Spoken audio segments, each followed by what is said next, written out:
আল্লাহ তোমায় ডাকার মতো ডাকতে জানি না, তাই কি তুমি দাও না সাড়া বুঝতে পারি না। আল্লাহ তোমায় ডাকার মতো ডাকতে জানি না, তাই কি তুমি দাও না সাড়া বুঝতে পারি না, আমি বুঝতে পারি না। أطمئن قلبي قال فخذ أربعة من الطير فصرهن إليك ثم اجعل على كل جبل منهن جزءا ثم ادعهن يأتينك سعيا وقال رسول الله صلى الله عليه وسلم طوبى لمن رآني وطوبى مرة لمن لم رآني وآمن به أو كما قال عليه الصلاة والسلام। মহান আল্লাহ পাক রব্বুল ইজ্জতের আলিশান দরবারে অগণিত অজস্র লাখ কোটি শুকরিয়া জানাই যে আল্লাহ তাবারক ওয়া তাআলা আমাদেরকে জুমার নামাজকে উদ্দেশ্য করে কোরআন সুন্নাহর আলোচনায় অংশগ্রহণ করার জন্য তৌফিক দান করেছেন। এজন্য আমরা সকলেই শুকরিয়া আদায় করি, বলি আলহামদুলিল্লাহ। গত জুমাতে আমরা আলোচনা করেছি আল্লাহ তাআলা যোগে যোগে বিভিন্ন জাতির নিকটে বিভিন্ন আযাব এবং গজব দিয়েছেন তাদেরকে সতর্ক করার জন্য। যেমন নাকি আল্লাহ তাআলা ফেরাউনের জাতির নিকটে যে আযাবগুলো দিয়েছেন, যে গজবগুলো দিয়েছেন, সেই গজব সম্পর্কে আমরা আলোচনা করেছি। ফেরাউনের জাতির নিকটে আল্লাহ তাআলা প্রথমে যে গজবটি দিয়েছেন সে গজব ছিল বাতাস। ফাআরসালনা আলাইহিমুত তুফান। আল্লাহ তাআলা বাতাসের মাধ্যমে তাদেরকে বিপর্যস্ত করেছে, তাদেরকে সতর্ক করেছে। এরপরেও যখন তারা সতর্ক হয় নাই, এরপর আল্লাহ তাআলা দিয়েছে ওয়াল জারাদা, জারাদ মানে পঙ্গপালের গজব। এরপর আল্লাহ তাআলা তৃতীয় নম্বর যে গজব দিয়েছেন ওয়াল কুম্মালা, উকুনের বিপর্যয়। তাদের সমস্ত শরীরের মধ্যে উকুনের আগ্রাসন, উকুন তাদেরকে আক্রমণ করলো। এরপরেও যখন তারা সতর্ক হয় নাই, চতুর্থ নম্বর গজব আল্লাহ তাআলা দিয়েছেন ও দফাদে। দফাদে মানে হচ্ছে ব্যাং। তারা যেখানে যায় সেখানে শুধু ব্যাং, তারা ব্যাঙের সাথে স্লিপ করে পড়ে যেত। ব্যাঙের কারণে তারা বিভিন্নভাবে ক্ষতিগ্রস্ত হতে লাগলো। এরপর আল্লাহ তাআলা যে গজব তাদেরকে দিলেন সেটা হচ্ছে ওয়াদ্দামা। তাদের সমস্ত খাদ্য সামগ্রী, পণ্য সামগ্রী যেগুলো তারা খায়, বক্ষণ করে, সব কিছু রক্তে পরিণত হয়ে যায়। আল্লাহ তাআলা বলছেন আয়াতিন মুফাসসালাতিন, আমি আল্লাহ এভাবে এই উচ্ছৃঙ্খল অপদার্থ বেয়াদব জাতিকে বিভিন্নভাবে আযাব এবং গজব দিয়ে সতর্ক করেছি, কিন্তু তারা সতর্ক হয় নাই। ফাস্তাকবারু, তারা একের পর এক আরও বেশি অহংকার করেছে। তারা আল্লাহর গজব নিয়ে কি করেছে? উপহাস করেছে। নূহ আলাইহিস সালামের জাতিকে আল্লাহ তাআলা নূহ আলাইহিস সালামের মাধ্যমে 950 বছর দ্বীনের দাওয়াত দিয়েছে। তারা নূহ আলাইহিস সালামকে বলল, তুমি শুধু গজবের কথা বলো, তুমি একটু গজব দেখাও, আমরা গজব উপভোগ করি। তো একের পর এক আল্লাহ তাআলা আমাদেরকেও গজব দিচ্ছে সতর্ক করার জন্য, কিন্তু দেখা যাচ্ছে আমরা সতর্ক হচ্ছি না। বরঞ্চ পৃথিবীর মানুষের কর্মকাণ্ড দেখে মনে হয় এই গজবগুলো দেখার পরে মানুষ তো সতর্ক হচ্ছে না, মানুষ সৃষ্টিকর্তাকেও বিশ্বাস করছে না যে একজন সৃষ্টিকর্তা আছে, তিনি আমাদেরকে গজব দিচ্ছেন সতর্ক করার জন্য। মানুষ তো সতর্ক হচ্ছে না, বরং একজন যে সৃষ্টিকর্তা আছে, পৃথিবীর মালিক আছে, তিনি আমাদেরকে নিয়ন্ত্রণ করছেন, মানুষ এটাকেই বিশ্বাস করছে না। মানুষের অবস্থা দেখে এমন মনে হয় কি হয় না? এই যে সাম্প্রতিককালে যে করোনা ভাইরাসের কারণে সমগ্র পৃথিবী বিপর্যস্ত, অর্থনৈতিকভাবে ক্ষতিগ্রস্ত, এক দেশ থেকে বিচ্ছিন্ন, পরিবার থেকে বিচ্ছিন্ন, মানুষ থেকে বিচ্ছিন্ন, এই বিপর্যয়, এই গজব পৃথিবী থেকে যাওয়ার আগেই এখন চীন থেকে আরেকটি গজবের উৎপত্তির কথা আমরা শুনছি। শোনা যাচ্ছে কি যাচ্ছে না? এখন আরেকটি গজব চীন থেকে বের হচ্ছে, ফ্লু। এই গজবের দ্বারা পৃথিবীতে কেমন অবস্থা হয় আল্লাহ তাআলাই ভালো জানে। তো এই যে গজবগুলো আল্লাহ তাআলা দিচ্ছেন মানুষকে সতর্ক করার জন্য, কিন্তু দেখা যাচ্ছে মানুষ সতর্ক না হয়ে বরং মানুষ সৃষ্টিকর্তাকেই অস্বীকার করছে। যোগে যোগে যে সমস্ত গজব আসার কারণে আগেকার যুগের মানুষরা এটাকে বিভিন্নভাবে অস্বীকার করত। বর্তমান যুগের মানুষরা অস্বীকার করে কি বলে? বর্তমান যুগের মানুষরা বলে এগুলো প্রাকৃতিক দুর্যোগ। বলে কি বলে না? ভূমিকম্প হলে প্রাকৃতিক দুর্যোগ, সিডর হলে প্রাকৃতিক দুর্যোগ, করোনা হলে প্রাকৃতিক দুর্যোগ, এগুলো পৃথিবীতে হয়। তার মানে তারা আল্লাহকে বিশ্বাস করে না, তারা মনে করে এগুলো এমনিতেই হয়, মানে সৃষ্টিকর্তা বলতে কিছু নাই। প্রকৃতি আমাদেরকে নিয়ন্ত্রণ করছে। প্রকৃতির ক্ষমতা আছে ভূমিকম্প দেওয়ার, প্রকৃতির ক্ষমতা আছে সিডর দেওয়ার, প্রকৃতির ক্ষমতা আছে করোনা ভাইরাসের মতো মহামারী পৃথিবীতে ছড়িয়ে দেওয়ার। তারা আল্লাহ বলতে কিছু বিশ্বাস করে না, তারা বলে এগুলা প্রকৃতি। বলে কি বলে না? যারা এমন কথা বলে আবার নিজেকে মুসলমানও দাবি করে, সে দাবি করলেও কোনোদিন মুসলমান হতে পারবে না। প্রকৃতি বলার অর্থ হচ্ছে আল্লাহ বলতে কিছু নেই। তো ইমাম আবু হানিফা রহমতুল্লাহ আলাইহির যুগে নাস্তিকরা এমন একটা তথ্য সমগ্র পৃথিবীতে ছড়িয়ে দিল যে এই পৃথিবীর কোনো সৃষ্টিকর্তা নেই, এই পৃথিবী এমনিতেই সৃষ্টি হয়েছে, আবার এই পৃথিবী একদিন এমনিতেই ধ্বংস হয়ে যাবে। যে চীন থেকে করোনা ভাইরাসের উৎপত্তি হলো, চীনের শতকরা 85% মানুষ কোনো ধর্মে বিশ্বাসী নয়, তারা সৃষ্টিকর্তায় বিশ্বাসী নয়। এখন আবার চীন থেকে এই ফ্লু সৃষ্টি হলো, ফ্লুর মতো একটি গজব উৎপত্তি হলো। কেন চীন থেকে এই ফ্লুর গজব উৎপত্তি হলো? কোত্থেকে এই ভাইরাস সৃষ্টি হলো? এই ভাইরাস সৃষ্টি হলো শুয়োর থেকে, শুয়োরের গোশত থেকে, শুয়োরের মাংস থেকে এই ভাইরাসের উৎপত্তি হয়েছে। আল্লাহ তাআলা আসমান জমিন এ বিশাল বিশ্বজগৎ সৃষ্টি করেছেন। এই পৃথিবীর ভারসাম্য রক্ষার জন্য আল্লাহ তাআলা এই পৃথিবীতে অনেক প্রাণী সৃষ্টি করেছেন। এক একটি প্রাণী, এক একটি জীবজন্তুকে আল্লাহ তাআলা বিভিন্ন উপকারের জন্য সৃষ্টি করেছেন। শুয়োরের কোনো না কোনো উপকারিতা আছে। কি উপকারিতা আছে এটা একমাত্র আল্লাহ তাআলাই ভালো জানে। কুকুরের কোনো না কোনো একটা কি আছে, উপকারিতা আছে। আমরা টয়লেটে গেলে সেখানে যে বিভিন্ন কীটপতঙ্গ দেখি, ওই সমস্ত কীটপতঙ্গরও কোনো না কোনো কি আছে, উপকারিতা আছে। আল্লাহ তাআলা বলছেন আমি আল্লাহ কোনো জিনিস বেকার সৃষ্টি করি নাই। কিন্তু আল্লাহ তাআলা যে সমস্ত বস্তু, যে সমস্ত পণ্য, যে সমস্ত জিনিস আমাদের জন্য খেতে এবং ব্যবহার করতে নিষেধ করেছেন, ওই সমস্ত বস্তু বা ওই সমস্ত পণ্য আমরা যদি খাই কিংবা ব্যবহার করি, সেখান থেকে অবশ্যই কোনো না কোনো ভয়ঙ্কর ভাইরাস সৃষ্টি হবে। আল্লাহ তাআলা পবিত্র কোরআনের মধ্যে বলছেন ইন্নামা হাররামা আলাইকুমুল মাইতাতা ওয়াদ-দামা ওয়া লাহমাল খিনজির ওয়া মা উহিল্লা বিহি লিগাইরিল্লাহ ফামান ইযতুররা গায়রা বাগিন ওয়ালা আদিন ফালা ইসমা আলাইহি। এই আয়াতের তাফসীর আজকে আমরা আলোচনা করব না। এই আয়াতের মধ্যে আল্লাহ তাআলা শুয়োরের গোশতকে নিষিদ্ধ ঘোষণা করেছেন, হারাম ঘোষণা করেছেন। হারাম ঘোষণা করার অনেকগুলো কারণ আছে। কারণ শুয়োর পৃথিবীতে একমাত্র প্রাণী যে প্রাণী নিজে পায়খানা করে আবার নিজের পায়খানা নিজে খায়, এত ঘৃণিত একটি প্রাণী। তা আল্লাহ তাআলা শুয়োরকে হারাম ঘোষণা করেছেন, অর্থাৎ শুয়োর মানুষ ভক্ষণ করতে পারবে না। চীনের মানুষ তারা শুয়োরকে ভক্ষণ করে। আমরা যেমন গরুর গোশতকে পছন্দ করি, তারা আমাদের চাইতেও শুয়োরের গোশতকে আরও বেশি পছন্দ করে। তারা যদি এটা বুঝতে পারত যে এই শুয়োরের সৃষ্টিকর্তা যিনি, এই শুয়োরের মালিক যিনি, যিনি এই শুয়োরকে সৃষ্টি করেছেন, তিনি যে নিষিদ্ধ করেছেন, এটা হারাম ঘোষণা করেছেন, আমরা যদি এটা ভক্ষণ করি নিঃসন্দেহে এটার থেকে কোনো না কোনো ভাইরাস, কোনো গজব, কোনো মুসিবত আমাদেরকে গ্রাস করবে। কারণ তারা তো সৃষ্টিকর্তায় বিশ্বাসী নয়। তারা নিজেরাও খাচ্ছে এবং বিভিন্ন পণ্যের মাধ্যমে তারা এই শুয়োরের গোশতকে, শুয়োরের চর্বিকে সমগ্র পৃথিবীতে ছড়িয়ে দিচ্ছে। চীন তারা নিজেরা এই গোশত খাচ্ছে, শুয়োরের গোশত খাচ্ছে। চীনের সমস্ত জাতীয় মাধ্যম, সংবাদ মাধ্যম, গণমাধ্যম এই সংবাদ প্রচার করেছে এই ফ্লু ভাইরাস এটা শুয়োর থেকে উৎপত্তি। তাদের যে সমস্ত হাটে বাজারে এই শুয়োরের গোশত বিক্রি হয়, সেখান থেকে চীনের মধ্যে এই দ্বিতীয় ভাইরাসটি সৃষ্টি হয়েছে, ফ্লু। তারা নিজেরা শুয়োরের গোশত খাচ্ছে এবং শুয়োরের চর্বি থেকে বিভিন্ন পণ্য বানিয়ে তারা সমগ্র পৃথিবীতে বাজারজাত করছে, মার্কেটিং করছে, মুসলিম দেশে দেশে ছড়িয়ে দিচ্ছে। তো এটার একমাত্র কারণ হচ্ছে তাদের সৃষ্টিকর্তার ধর্ম সম্পর্কে মৌলিক কোনো জ্ঞান নেই। সৃষ্টিকর্তার ধর্ম সম্পর্কে অজ্ঞতার কারণে আজকে তারাও ভাইরাসে আক্রান্ত হচ্ছে এবং পৃথিবীর মানুষকেও তারা হুমকির দিকে ঠেলে দিচ্ছে। চীনের শতকরা 85% মানুষ তারা পরকাল বিশ্বাস করে না, সৃষ্টিকর্তাতে কি নয়, বিশ্বাসী নয়। যার কারণে তারা সাপ, ব্যাঙ, আল্লাহ তাআলা যত ধরনের প্রাণী আল্লাহ তাআলা নিষিদ্ধ ঘোষণা করেছেন সমস্ত প্রাণী তারা খাচ্ছে এবং এই সমস্ত প্রাণী দিয়ে বিভিন্ন পণ্য তারা বানিয়ে সমগ্র পৃথিবীতে তারা মার্কেটিং করছে, তারা পণ্য হিসেবে ব্যবহার করছে।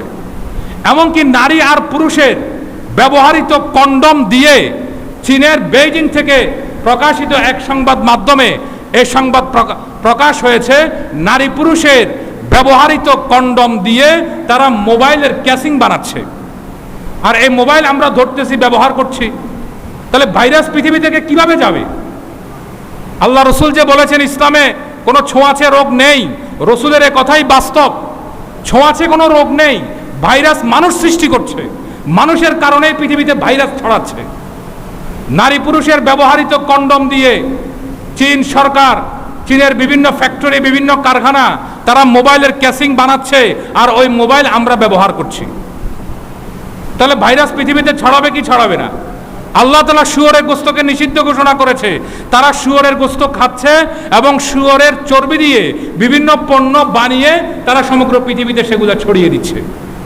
তো ভাইরাসের সৃষ্টিকর্তা তো মানুষ, ভাইরাসের আবিষ্কার তো মানুষ। মানুষ নিজেরাই নিজেদের কর্মকাণ্ডের কারণে সৃষ্টিকর্তার দিক নির্দেশনাকে প্রত্যাখ্যান করে বেশি মুনাফা লাভের জন্য তারা নিজেরাই পৃথিবীতে ভাইরাসকে ছড়িয়ে দিচ্ছে। এই ধরনের ভাইরাস পৃথিবী থেকে যাবে না। শুধু মাস্ক ব্যবহার করে আর হ্যান্ড গ্লাভস দিয়েই পৃথিবী থেকে ভাইরাস নির্মূল করা কি নয়, সম্ভব নয়। গোটা চীনের সমস্ত মানুষগুলো ভাইরাসে পরিণত হয়েছে, তারা নিজেরাই ভাইরাস। মানুষের শরীর থেকে কি ভাইরাস যাবে? মানুষের গোটা শরীরটাই ভাইরাসে পরিণত হয়েছে।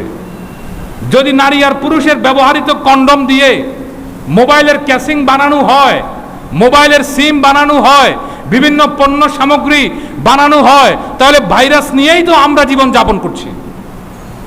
শুধু মুখের মধ্যে মাস্ক দিলে কি হবে, হাতের মধ্যে হ্যান্ড গ্লাভস দিলে কি হবে? ভাইরাসের জনক তো মানুষ। তো চীনের মানুষ সৃষ্টিকর্তায় কি নয়, বিশ্বাসী নয়। যোগে যোগে অনেক মানুষের মধ্যে এই ধরনের একটি আকীদা বিশ্বাস ছিল যে এই পৃথিবী এমনিতেই সৃষ্টি হয়েছে, আবার এই পৃথিবী একদিন এমনিতেই কি হয়ে যাবে, ধ্বংস হয়ে যাবে। পৃথিবী থেকে ভাইরাস নির্মূল করতে হলে পৃথিবীর মালিক যেগুলো নিষিদ্ধ ঘোষণা করেছেন ওগুলাকে বর্জন করতে হবে। আল্লাহ তাআলা শুয়োর নিষিদ্ধ করেছে, শুয়োরকে বর্জন করতে হবে। শুয়োর দিয়ে ব্যবহৃত আবিষ্কৃত সমস্ত পণ্য কি করতে হবে, ব্যবহার করতে হবে। আপনারা গুগলের মধ্যে, ইউটিউবের মধ্যে চার্জ দিলে দেখবেন চীন কোন কোন পণ্য, শুয়োরের চর্বি দিয়ে কি কি পণ্য বানাচ্ছে এবং কি কি পণ্য পৃথিবীতে ছড়িয়ে দিচ্ছে। তাহলে ভাইরাস তো তারাই সমগ্র পৃথিবীতে ছড়িয়ে দিচ্ছে। তো সৃষ্টিকর্তা যে সমস্ত জিনিস নিষিদ্ধ করেছে ওই সমস্ত জিনিস বর্জন করলেই পৃথিবী থেকে কি হবে, ভাইরাস দূর হবে। তো সৃষ্টিকর্তা পৃথিবীতে আছে কি নাই, এই পৃথিবীর একজন মালিক আছে কি নাই? ইমাম আবু হানিফা রহমতুল্লাহ আলাইহির যুগে নাস্তিকরা সমগ্র দেশের মধ্যে এমন একটি সংবাদ প্রচার করলো যে এই পৃথিবীর কোনো সৃষ্টিকর্তা বলতে কিছু নাই। যে কোনো একটা মিথ্যার যদি প্রচার বেশি হয় ওই মিথ্যাটা বাস্তবে প্রমাণিত হয়ে যায়। একটা মিথ্যা যদি মিডিয়াতে বেশি প্রচার হয়, সমস্ত সংবাদ মাধ্যম একটি খবর প্রচার করছে, যদিও খবরটা মিথ্যে, অবাস্তব, অমূলক, ভিত্তিহীন, কাল্পনিক, কিন্তু সাধারণ মানুষ ওইটাকে বাস্তব মনে করতে থাকে মিডিয়ার অপপ্রচারের কারণে। তো ইমাম আবু হানিফা রহমতুল্লাহ আলাইহির জামানায় কুফা নগরীতে এমন একটি সংবাদ প্রচার হতে লাগলো যে এই পৃথিবীর কোনো সৃষ্টিকর্তা নেই, এই পৃথিবী এমনিতেই সৃষ্টি হয়েছে, আবার একদিন এই পৃথিবী এমনিতেই কি হয়ে যাবে, ধ্বংস হয়ে যাবে। তখন মানুষের মধ্যে যখন এটা নিয়ে ব্যাপক আলোচনা, পর্যালোচনা হতে লাগলো, রাষ্ট্রীয়ভাবে একটি বহস মুবাহাসা, একটি বিতর্ক অনুষ্ঠানের আয়োজন করা হলো। যারা বলছে পৃথিবীর কোনো সৃষ্টিকর্তা নেই তারা এটার পক্ষে দলিল, আদিল্লা, প্রমাণ পেশ করবে, আর যারা বলছে পৃথিবীর সৃষ্টিকর্তা আছে তারা এটার পক্ষে দলিল, আদিল্লা, দলিল, প্রমাণ পেশ করবে। তো রাষ্ট্রীয় তত্ত্বাবধানে একটি নির্দিষ্ট দিন তারিখ ঠিক করা হলো। নাস্তিকরাও অনেক যুক্তি তর্ক নিয়ে সে মজলিসে উপস্থিত হলো। মুসলমানদের পক্ষ থেকে ইমাম আবু হানিফা এবং আরও অনেক বিজ্ঞ ওলামায়ে কেরাম সে মজলিসে যাবে। নির্দিষ্ট সময়ে নাস্তিকরাও আসলো, ইমাম আবু হানিফা রহমতুল্লাহের পক্ষে যারা ছিল তারাও সে মজলিসে উপস্থিত হলো। কিন্তু ঘটনাক্রমে ইমাম আবু হানিফা রহমতুল্লাহ আলাই সে মজলিসে উপস্থিত হলো না। নাস্তিকরাও উপস্থিত হলো, ইমাম আবু হানিফা রহমতুল্লাহ আলাই কি হলো না, উপস্থিত হলো না। কিন্তু ওনার পক্ষে যারা ছিল তারা উপস্থিত হলো। বিতর্ক অনুষ্ঠানের বিষয়বস্তু কি? পৃথিবীর সৃষ্টিকর্তা আছে কি নেই, এটা হচ্ছে বিতর্ক অনুষ্ঠানের বিষয়বস্তু। তো ইমাম আবু হানিফা যখন উপস্থিত হলো না, সকলের মধ্যে একটা কৌতূহল সৃষ্টি হলো। আজকের এই গুরুত্বপূর্ণ অনুষ্ঠানে ইমাম আবু হানিফা নিজেই চ্যালেঞ্জ গ্রহণ করলেন, উনি নিজেই নাই, তার মানে প্রমাণিত হলো পৃথিবীর যে সৃষ্টিকর্তা আছে এটা ইমাম আবু হানিফা রহমতুল্লাহ আলাইহি প্রমাণ করতে পারবে না, এজন্য সে উপস্থিত হয় নাই। তো ইমাম আবু হানিফা ছাড়াই যখন অনুষ্ঠান আরম্ভ হয়ে গেল, কিছুক্ষণ পরে ইমাম আবু হানিফা রহমতুল্লাহ আলাইহি সে মজলিসের মধ্যে উপস্থিত হলো। তখন বিতর্ক অনুষ্ঠানের মধ্যে যারা বিচারক মণ্ডলী ছিল তারা ইমাম আবু হানিফাকে প্রশ্ন করলো যে আজকের মতো একটি গুরুত্বপূর্ণ অনুষ্ঠানে আপনি কেন সময় মতো উপস্থিত হতে পারেননি? আগে আপনাকে এই কথার জবাব দিতে হবে, তারপরে আপনি বিতর্ক অনুষ্ঠানে অংশগ্রহণ করবেন। ইমাম আবু হানিফা রহমতুল্লাহ আলাইহি বললেন, ভাই আমি তো সকালবেলা ফজরের নামাজের পরেই তোমাদের এই বিতর্ক অনুষ্ঠানে আসার জন্য ঘর থেকে রওনা দিয়েছি। আমার বাড়ি থেকে আমি এই অনুষ্ঠানের উদ্দেশ্যে বের হয়েছি, তবে আমি আসার সময় রাস্তার মাঝখানে আমাকে একটা ছোট খাল, একটা ছোট একটা নদী আমাকে পার হতে হয়। তা আমি যে নদী পার হব, নদী পার হওয়ার জন্য কোনো স্টিমার, কোনো নৌকা, কোনো যানবাহন নেই, আমি কিভাবে পার হব? আমি দীর্ঘ সময় নদীর পাড়ে অপেক্ষা করলাম যানবাহনের জন্য। হঠাৎ করে দেখলাম নদীর পাড়ের মধ্যে অনেকগুলো গাছ আছে, একটা গাছ এমনিতেই পড়ে গেল, কোনো বাতাস নেই, একটি গাছ কি করে গেল? এমনিতেই পড়ে গেল। এরপরে আমি দেখলাম যে ওই গাছটা এমনিতেই স্বয়ংক্রিয় পদ্ধতিতে অটোমেটিকলি গাছটা তক্তাতে পরিণত হয়ে গেল। এরপরে আমি দেখলাম স্বয়ংক্রিয় পদ্ধতিতে ওই তক্তাগুলো একটা নৌকার আকৃতি ধারণ করল। আসলে ঘটনাটা বাস্তব নয়।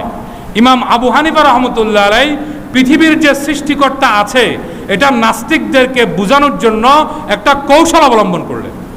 একটা কি অবলম্বন করলেন? কৌশল অবলম্বন করলেন।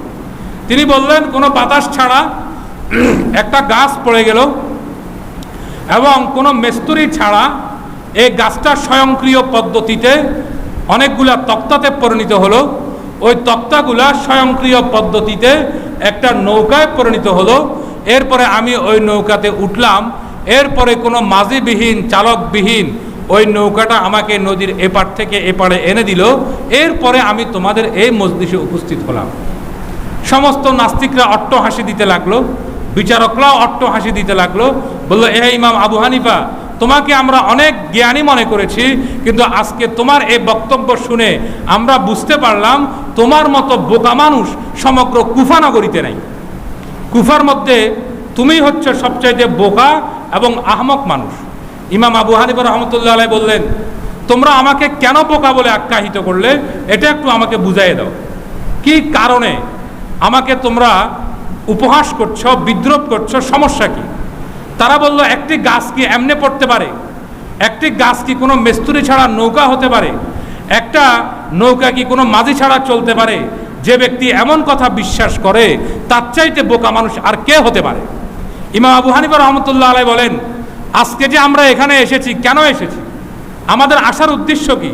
যে এই পৃথিবী এমনিতে সৃষ্টি হয় নাই। কোনো মানুষ যদি বলে একটা গাছ এমনিতে পড়ে গেছে, এই কথা বলার কারণে কোনো মানুষ যদি বোকা হয়, একটা গাছ এমনিতে তক্তা হয়ে গেছে এই কথা বলার কারণে যদি কেউ বোকা হয়, কিছু তক্তা এমনিতেই নৌকা হয়ে গেছে এই কথা বলার কারণে কোনো মানুষ যদি বোকা হয়, যারা বলে এ আসমান, এ জমিন, এ গ্রহ নক্ষত্র, এ বিশাল বিশ্বজগৎ এমনিতেই হয়ে গেছে, তারা কত বড় বোকা হবে? তোমরা তো দাবি করছো এই সমগ্র পৃথিবী এমনি হয়ে গেছে, আর আমি দাবি করেছি একটা গাছ এমনিতে পড়ে গেছে। তাহলে আমার অজ্ঞতা বেশি না তোমাদের অজ্ঞতা বেশি? তোমরা যদি বলো আমি কুফানগরীতে সবচাইতে বড় বোকা, আমি বলবো আসমান জমিনের মধ্যে তোমরা হচ্ছ সবচাইতে বড় বোকা। যারা বলে যে এই বিশাল বিশ্বজগৎ এমনিতে সৃষ্টি হয়ে গেছে, তাদের মতো বোকা মানুষ এই পৃথিবীতে হতে পারে না। এই পৃথিবীর একজন সৃষ্টিকর্তা আছে, ওই সৃষ্টিকর্তা পৃথিবীর মানুষকে সতর্ক করার জন্য বারবার বিভিন্ন আযাব এবং গজব দিচ্ছে, মানুষ যেন আল্লাহর পথে ফিরে আসে, মানুষ যেন সৃষ্টিকর্তার পথে ফিরে আসে। কিন্তু আজকে এই যে একের পর এক গজব, বিপর্যস্ত পৃথিবী, এগুলা দেখার পরেও মানুষ এখনো রং তামাশার মধ্যে লিপ্ত। মানুষ এখনো মনে করছে পরকাল বলতে কিছু নাই, মরে যাওয়ার পরে আমরা মাটির সাথে মিশে যাব, আমাদের হিসাব নিকাশ কিয়ামত এগুলা কিছুই হবে না। মানুষ এরকম মনে করছে কি করছে না? করছে। পরকাল বলতে কিছু নেই। রাসূল সাল্লাল্লাহু আলাইহি ইসলামের জামানায় আস ইবনে ওয়াইল, নজর ইবনে হারেস, এরা রসুলকে বিভিন্নভাবে উপহাস করত, বিদ্রূপ করত। এরা একদিন মক্কা নগরীর একটা কবরস্থান থেকে একটা মৃত মানুষের হাড্ডি নিয়ে আসলো। কি নিয়ে আসলো? মৃত মানুষের হাড্ডি। হাড্ডিটাকে এনে একটা পাথরের উপর রেখে আরেকটা পাথর দিয়ে হাড্ডিটাকে ভেঙে চূর্ণ বিচূর্ণ করে আটার মতো করে পিষে ফেলল। বলল, হে মুহাম্মদ, তুমি তো আমাদেরকে বলো তোমার খোদা নাকি আমরা মৃত্যুবরণ করার পরে আবার আমাদেরকে জীবিত করবে। কিভাবে জীবিত করবে? যে মানুষের হাড্ডিকে আমরা আটার মতো করে পিষে ফেললাম, তোমার খোদা ওই মানুষকে কিভাবে জীবিত করবে? আমাদেরকে একটু বুঝাই বলো। তো রাসূল সাল্লাল্লাহু আলাইহি সাল্লাম কাফেরদেরকে কিভাবে বুঝাবে যে মানুষের হাড্ডি, যে মানুষের শরীর মাটির সাথে মিশে গেল, যার হাড্ডিকে আটার মতো করে পিষে ফেলা হলো, ওই মানুষকে আল্লাহ তাআলা কিভাবে জীবিত করবেন, এটা আল্লাহর রসুল কাফেরদেরকে কিভাবে বুঝাবে, রসুল চিন্তা করতে লাগলেন। আচ্ছা, এমন প্রশ্ন যদি আমাদেরকে করে, আমরা চিন্তিত হব কি হব না? কোনো মানুষ যদি একটা মৃত মানুষের হাড্ডি এনে আপনাকে বলে যে আল্লাহ তাআলা এই মানুষকে কিভাবে জীবিত করবে, তখন আপনি তাকে কিভাবে জবাব দিবেন? আপনি অবশ্যই চিন্তিত হবেন। ঠিক রাসূল সাল্লাল্লাহু আলাইহি সাল্লামও তেমন চিন্তা করতে লাগলেন যে আমি আস ইবনে ওয়াইলকে কিভাবে বুঝাবো, নজর ইবনে হারেস এ কাফেরকে, আবু জাহেলকে আমি কিভাবে বুঝাবো যে আল্লাহ তাআলা মৃত মানুষকে কিভাবে জীবিত করবে? কিভাবে আল্লাহ রসুল বুঝাবেন? রসুল যখন এটা চিন্তা করতে লাগলেন, চিন্তা করা অবস্থায় কিভাবে বুঝাবেন, কোন যুক্তি দিয়ে বুঝাবেন, ওই যুক্তিটা আল্লাহ তাআলা জিবরাইল আলাইহিস সালামের মাধ্যমে রসুলকে শিখাইয়ে দিলেন। আল্লাহ তাআলা একটা কোরআনের আয়াত নাজিল করলেন, পবিত্র কোরআনের সূরা ইয়াসিনের ৭৯ নম্বর আয়াত। আল্লাহ তাআলা বলছেন, হে রাসূল, আপনি আস ইবনে ওয়াইলকে বলুন, নজর ইবনে হারেসকে বলুন, তারা আপনাকে কেমন প্রশ্ন করলো যে আল্লাহ তাআলা মৃত মানুষকে কিভাবে জীবিত করবে, আপনি বলুন, কুল ইউহয়িহাল্লাযী আনশাআহা আউওয়ালা মাররা ওয়া হুয়া বিকুল্লি খালকিন আলীম। হে রাসূল, আপনি আস ইবনে ওয়াইলকে বলুন যে আল্লাহ তাআলা প্রথমবার যেই পদ্ধতি অনুকরণ করে মানুষ সৃষ্টি করেছে, মানুষের লাশ মাটির সাথে মিশে যাওয়ার পরে প্রথমবারের পদ্ধতি অনুকরণ করেই আল্লাহ তাআলা দ্বিতীয়বার ওই মানুষকে সৃষ্টি করবে। পারবে কি পারবে না? প্রথমবার মানুষ সৃষ্টি করেছে কে? তো প্রথমবার আল্লাহ তাআলা যেই পদ্ধতি অনুকরণ করে মানুষকে সৃষ্টি করেছে, মানুষের লাশ মাটির সাথে মিশে যাওয়ার পরে প্রথমবারের পদ্ধতি অনুকরণ করেই আল্লাহ তাআলা দ্বিতীয়বার মানুষ সৃষ্টি করবে। প্রথমবার যদি আল্লাহ তাআলাকে কেউ শিখানো ছাড়া আল্লাহ তাআলা বানাতে পারে, তো আল্লাহ তাআলা দ্বিতীয়বার পারবে কি পারবে না?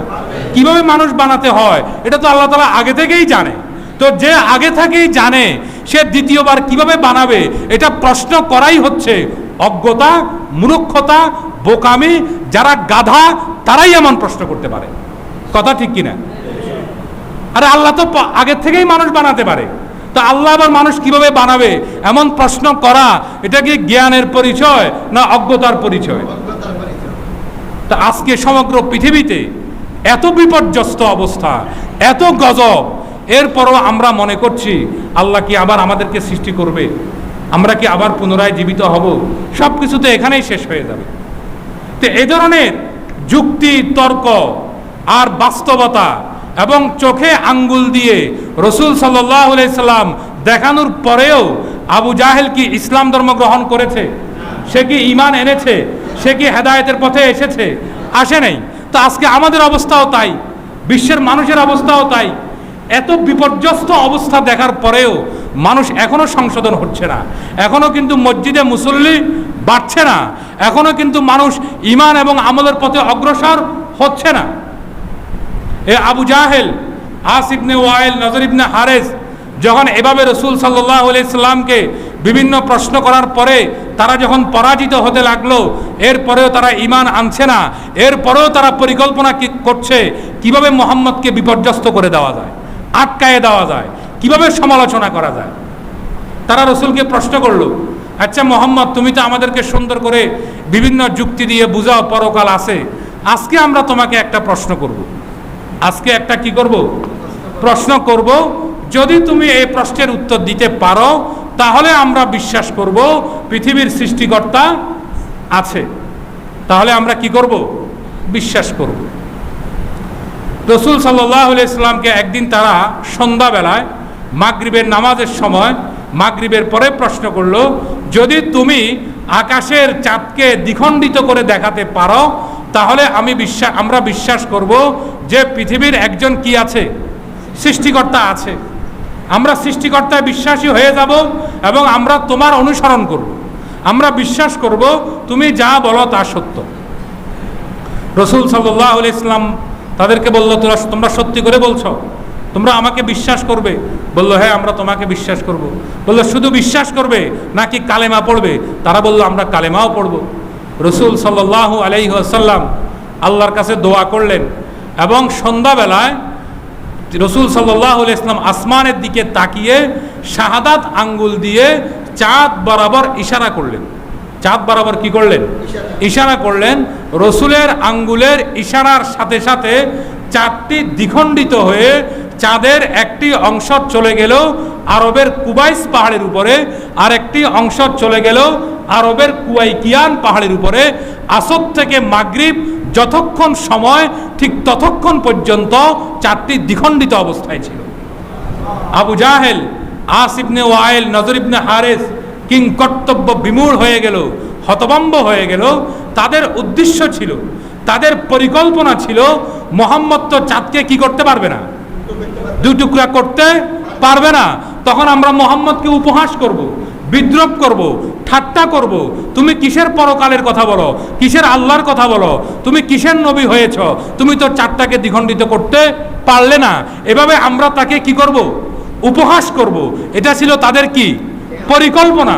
যখন মুহাম্মদ সাল্লাল্লাহু আলাইহি সাল্লাম চাঁদটাকে দ্বিখণ্ডিত করে দিলেন, এখন কি তাদের পরিকল্পনা সফল হলো না ব্যর্থ হলো?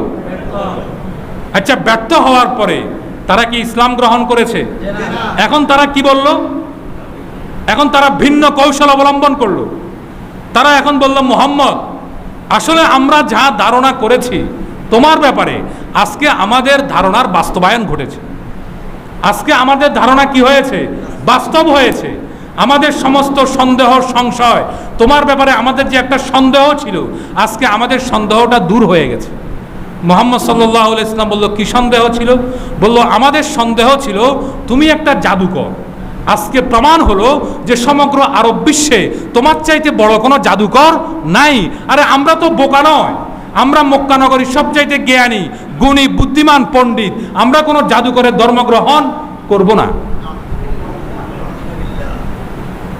এই হচ্ছে আবু জাহেলের অবস্থা, এই হচ্ছে আস ইবনে ওয়াইলের অবস্থা, এই হচ্ছে ফেরাউন, এই হচ্ছে নজর ইবনে হারেসের অবস্থা।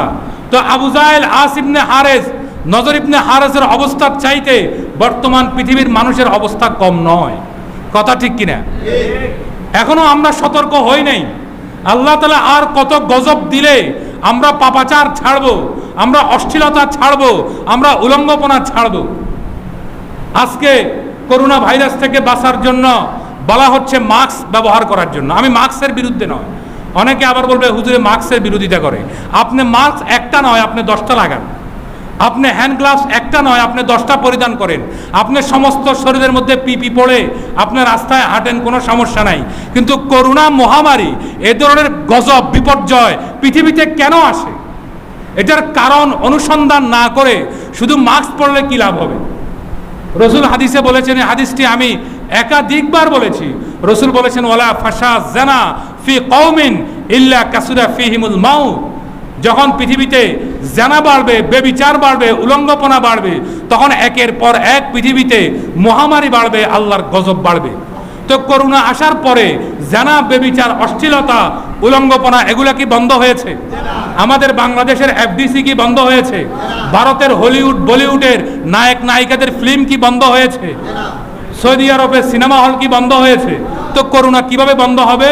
করোনা তো পৃথিবী থেকে যাবেই না, বরং করোনার চাইতে আরো ভয়ঙ্কর ভাইরাস পৃথিবীতে আসবে। ভাইরাস মানুষের কারণেই পৃথিবীতে আসছে, মানুষের অপকর্মের কারণেই আল্লাহ তাআলা একের পর এক গজব পৃথিবীতে ছড়িয়ে দিচ্ছে।